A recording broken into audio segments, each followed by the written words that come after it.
देखिए, भगवान की कथा हो, भगवान का कीर्तन हो, उसमें 5 चीजों की प्रधानता है। भगवान का नाम, धाम, रूप, लीला और गुण। कथा ही उसको कहते जिनमें से ये 5 में से या पद या कोई भी भजन लिखा जाए, उसमें या तो इन 5 वस्तुओं का गुण हो या इन 5 में से किसी एक वस्तु का गुण। जैसे कोई कोई भजन है जिसमें वृंदावन धाम की महिमा है, बरसाने की महिमा है, गोवर्धन। कल हमने गिरिराज जी के पद गाए कितने सारे। कोई कोई है जिसमें केवल भगवान के नाम की महिमा है, कोई कोई है जिसमें केवल भगवान के रूप की महिमा है। इसी को कथा और कीर्तन की मर्यादा में रखना चाहिए। हर चीज का नाम स्तुति नहीं होता, और जिसमें 5 तत्वों की प्रधानता हो वो सर्वोत्तम बात है। गोपियों ने इन 5 तत्वों से गोपी गीत में कृष्ण को पुकारा है, कृष्ण से कृष्ण को पुकारा है।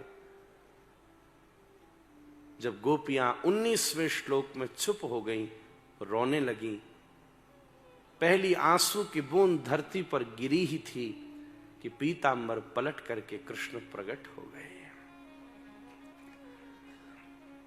इति गोप्य प्रगायन्ति प्रलपन्त्यश्च चित्सृधा रुरुदुः सुस्वरं राजन् कृष्ण दर्शन लालसा तासाम् आविरबुच्छौरिस्मयमान मुखाम्बुज पीतांबरधर स्रग्वी साक्षान् मन्मथ मन्मथ।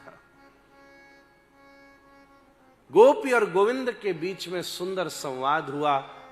उतना तो अवकाश नहीं है अब कि हम संवाद की बातचीत करें, इसलिए तो एक बात आपसे कहूं, बुरा न मानना, कम से कम 5-7 कथा सुनने के बाद तो कथा सुनना आता है।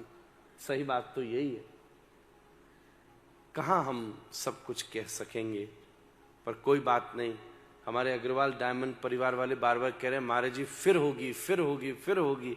अब ठाकुर जी ने अगर फिर से सच में हमें सेवा दी, तो जो इस बार बहुत कुछ कहना रह गया, जो कह दिया उसको संक्षेप में करेंगे, और जो नहीं कह पाए उन सब विषयों का खूब विस्तार करके आपको सुनाएंगे।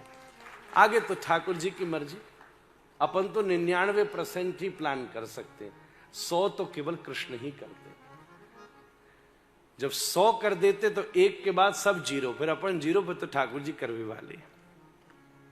बड़े प्रेम से कृष्ण को प्रकट होते ही गोपी प्रसन्न हो गई। आओ आओ आओ आओ आओ हम रास करते हैं।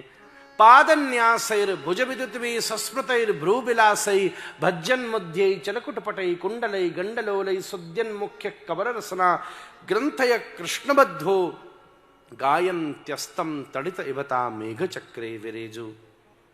बड़े प्रेम से क्या सुंदर लीला हुई है।